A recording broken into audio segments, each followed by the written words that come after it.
Welcome to my first video of my new KSP YouTube channel. I'll be showing off a new SSTO build called LR133 Sabertooth. This one was specifically built for the Hot Tips SSTO to Duna challenge. Link will be in the description below. It features a crew capacity of 20 Kerbals and can carry a small rover. All of that to the surface of Duna. While doing that, Farm must be installed as required by the challenge, so it has FAR support. When we are in orbit of Kerbal, we have about 3400 delta V left, which means we can get to Duna, land there, back in orbit, back to Kerbal, and land back at Kerbal. For both landings at Duna and KSP, there are sets of parachutes installed, as well as an emergency parachute in the very front of the plane to save the crew in case things go wrong. We have 3 Saber engines on the back, 9 nuclear nerve engines to power this whole thing, and we have 5 vertical thrusters that can be used during touchdown at Duna as well at Kerbal. Solar panels, medium cargo bay, docking ports, everything you need. And here we are on the runway. I'll just open the KOS terminal, and before we can actually run the script, I'll copy it over to our plane, because at launch all KOS scripts are by default stored in the KSC center hard drive. So yeah, here's just me typing the command to copy it over to the plane, which is hard drive ID 1, opposed to the KSC being hard drive ID 0, and switching to the hard drive of the plane, listing the files on the plane, just to make sure that it's actually there, and now we can execute it. We get a nice countdown from 10 to 0, and from there on the KOS script will take over. That brings us to the question why I copied it over to the plane. In the first place, those of you who are familiar with KOS know that I could have just switched to 0 and then run the script from the KSC center hard drive right away. This would have spared some time, but if you have remote tech installed or care about realism in general, you must copy over the script to your plane, because the CPU that executes the script is located inside the plane, while the hard drive from which it is loaded would be located in the KSC. That implies a common network location that is shared between the plane and the KSC, and that only works if you have an operating connection. With remote tech installed, you can lose connection to the KSC and therefore connection to the code, and then the CPU inside the plane wouldn't be able to execute anything, and your plane would just stop doing anything. And that's not what we want. About the script in general. It should be capable to take any SSTO into orbit that has a few requirements met. First one is action groups. Action group 2 must be air intakes, because especially when FAR is installed, closing them makes a difference on aerodynamics. And action group 3 is switching the rapier modes from air breathing to closed cycle, and action group 4 is toggling the nuclear engines, given that the aircraft has any, which is somewhat implied by this. All engines must be set to be activated within the first stage, and the plane in general must obey the laws of physics, because the script just controls action groups, throttle, and pitch, and cannot overrule physics. Download link to the script is printed on the screen or in the description below. And the link contains a detailed README with how to install it, how to run it, and what it does. Yeah, how do KOS scripts work in general? The script controls the pitch similar to, for example, having SAS point prograde, just with the ability to do so in a much more fine-grained way and at any angle, opposed to SAS, who can just point prograde, normal, anti-normal, etc. If you want to switch with KOS from, say, 15 degrees to 25 degrees, you must not do this violently. You can just do some interpolation in the code and have the script gradually adjust your pitch until it meets your given input. The script itself also checks for certain conditions, so I can define altitude or speed requirement that must be met before something is executed. Say, in this very specific example, we were pitching down to just above the horizon at 10,000 meters to gain speed, and once we had a speed that was higher than 1,200 meters, we were pitching back up. And yeah, the script itself has a few success conditions, one of which is the apoapsis being above 100 kilometers, and the second one is the periapsis being above 70,000 meters. If one of these two is met, whichever is met first, will cause the script to end. While the script itself is running, you can still influence, for example, thrust, action groups, and so on, just the way you would normally do. Only exception is pitch and yaw. I have not tested roll, to be honest, but pitch and yaw are not able because the script is locking it. Once your apoapsis is above 70K, you can also cut the throttle and take control over yourself. The script will end right away in that case. And here we are in orbit now. As you can see, our periapsis is just above 71 kilometers, so this condition was met, causing the script to terminate itself. And I'm just doing some fancy rolls because I'm happy that we made it.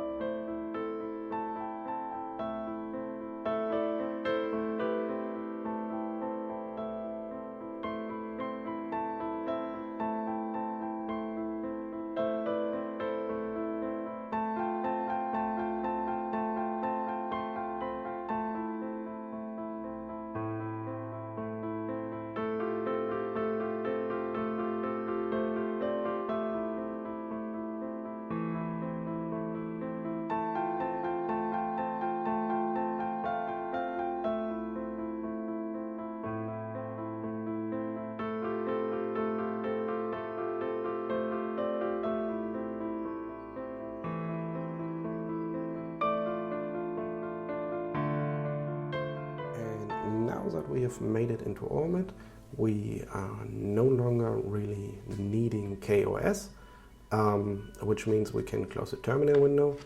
This will, however, not shut down the CPU.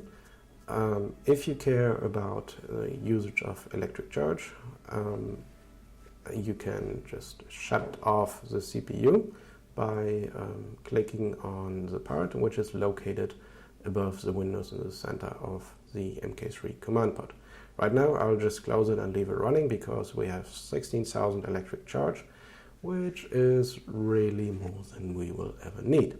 So here I am setting up the maneuver node for our encounter with Duna. As you can see, I'm using Mechjeb to assist me with that, but even Mechjeb with all its features is not capable of creating the exact orbit that we need around Duna. We do need an orbit that has a periapsis of 3,000 meters above Duna, and in order to get that, we do need to make quite a few manual adjustments to the maneuver, for which I used the maneuver node editor. This took quite a while, and I did cut out most of it, as well as the actual burn, because as you can see down there, it'll take about 11 minutes to get completed. Nuclear nerve engines aren't exactly powerful, but they are efficient, and the reason why we have so much delta V. By the time I will get to Duna, I'll also lose additional 200 delta V on top of the actual burn, because I did need to make quite a few correction maneuvers. My periapsis was changing in time warp. I have no idea why, but I just continued my journey. We do have still enough to get back to Kerbal, so that's not really much of an issue.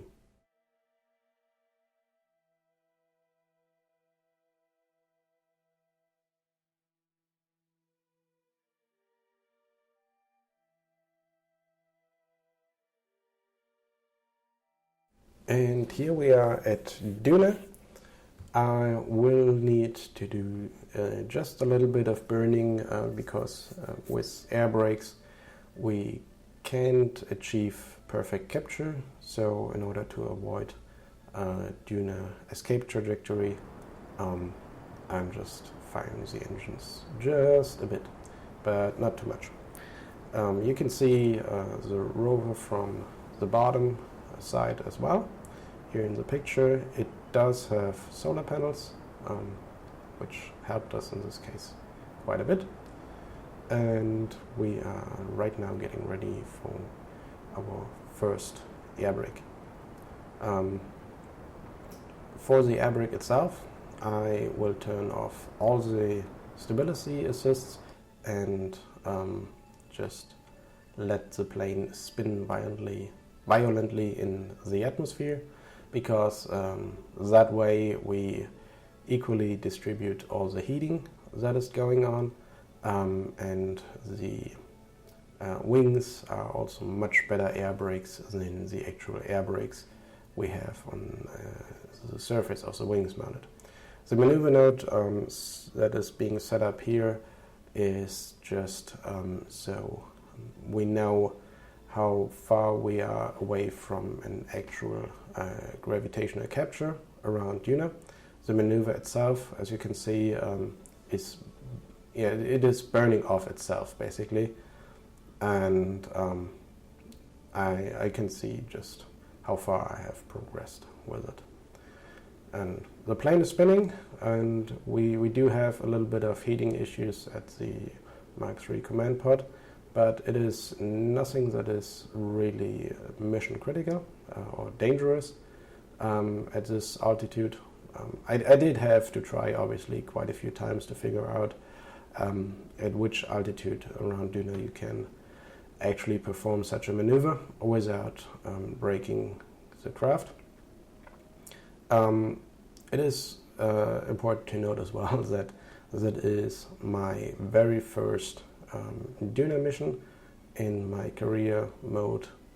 I have not made a flight to Duna yet, mostly because the KSP version, which has been announced recently, 1.2, will feature a new remote tech-alike system, and I didn't want to start any crafts to Duna if I might run into issues with them being there after the upgrade.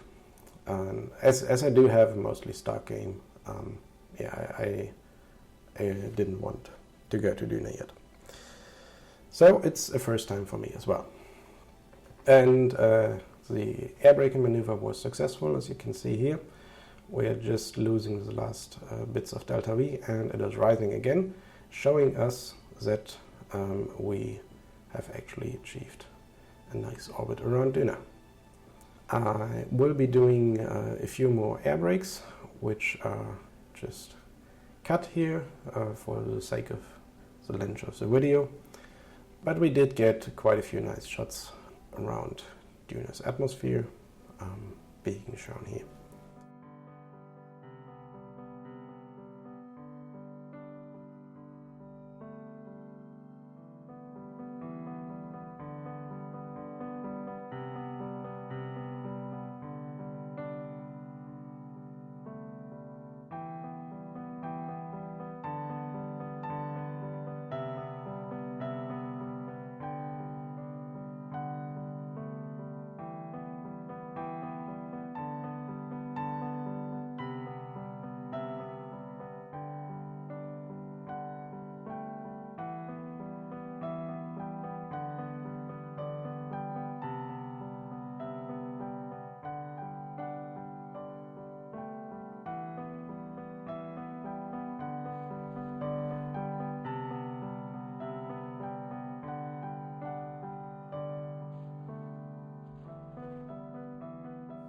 And here we are getting just about ready to land on Duna.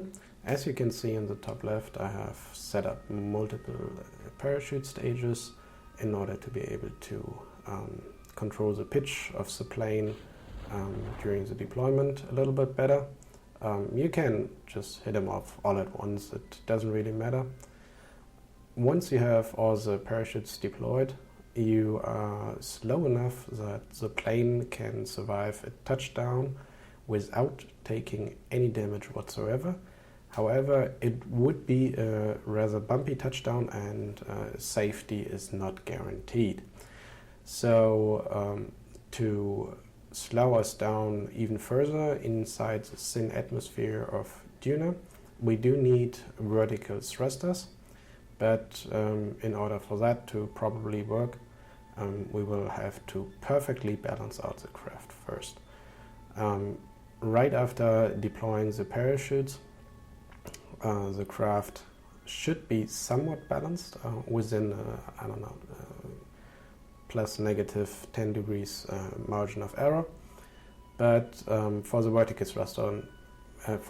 thrusters to work, it should really be a perfectly balanced craft. So we do have a lot of fuel left and a lot of space inside the fuel tanks now, so we can easily balance it out. It just takes a little bit of time, but as you can see, we have 3,000 meters to go and we are only going 80 meters per second. So there's really no need to panic here, and we have a lot of time to get this right. And it doesn't have to be perfect, but just roughly get it the way it is. In case you can't make it exactly at 0 degrees pitch, I would recommend to let it pitch slightly above the horizon, just because touching down first with the back wheels is safer, since there are more of them and they can take the impact much better. Also, it is really highly recommended to turn to 270 degrees at this point. As you can see, I'm not doing that. This is something that I really regretted when taking off, because we do have to take off in that direction if we want to go back to Kerbal with least possible amount of delta V. And right now we can so easily do it, but the plane is really a pain to turn once it is on the ground, because it has the extra large landing wheels and they don't have any control. So we kind of need to pick up some speed, rolling backwards, forwards or whatever. And even then, all we have is a yaw with the winglets. And that's really bad for turning, really, really bad. As you can see, I'm really taking my time. I'm really overdoing it at this point. I should have just left it a bit earlier. but almost done, almost perfect, just a little bit more. Next thing we need to balance is the vertical thrusters, because as well as the fuel, they do need to rebalance with the changing center of mass. I did try to kind of get it right without doing anything, but since the burns can consume a different amount of fuel, as well as just liquid fuel as oxidizer, it does influence the center of mass, which is going backwards, and so you can't really predict where it will be. You can roughly get the idea, which is why we are within this 10% margin of error, but you can't just get it perfect. This was a little test burn to see how the craft is turning. It was pitching down a bit when firing, and now it is pitching up. So I'm just adjusting the thrust to a point where I'm pretty confident that when I hit it full throttle about 150 meters above the ground, it won't cause the plane to change its pitch.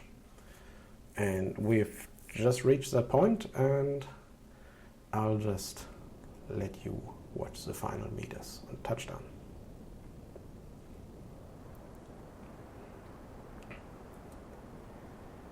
And there we are, landed on Duna. The landing wheels on the outsides of the wings really do help a lot with preventing damage, because they prevent the air brakes from taking any damage, as well as the outer winglets, which is a really good thing to have. And here we have the deployment of our nifty rover. It has a crew capacity of 1, and it has solar panels and antennas and every single stock science experiment that there is in the game. There's also an additional set of wheels. These should be usable once KSP version 1.2 comes public, but the rover somewhat looks nicer that way, and I decided to just leave them on, even though they are blocked for now. And since the rest of the flight is very similar to the way we initially got here, I'll just stop talking for a bit, and we will see each other again once we are close to Kerbal and the KSC landing.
Here we are back at Kerbal and just about to get the final heading on the KSC.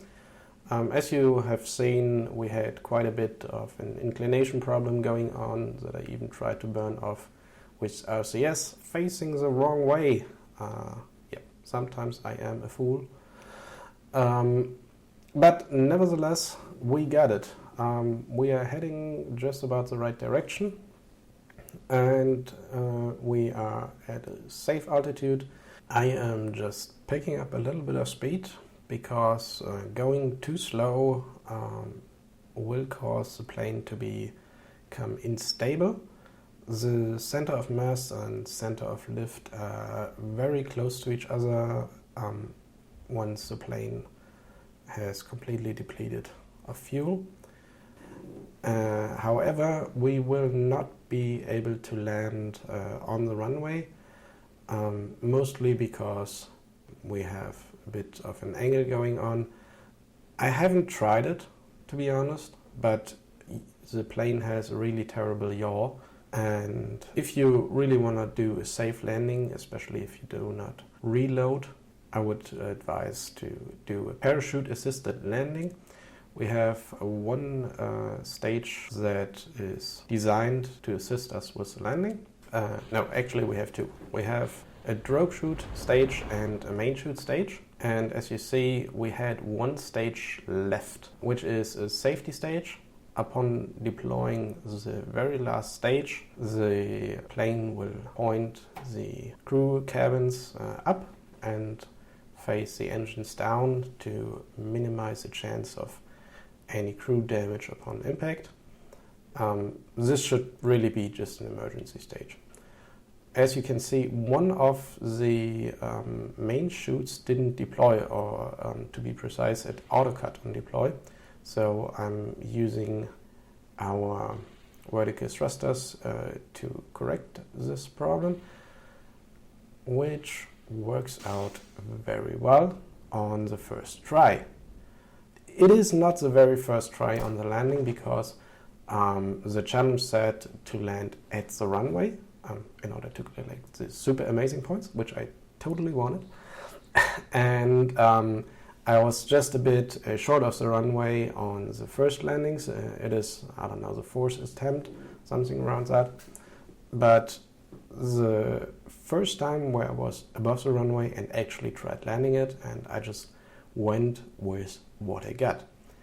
As you can see, we have successfully landed, and the plane did not take any damage despite having the parachute problems, which is pretty cool. And our Kerbals have returned safely to the KSC, and we can fully recover the plane.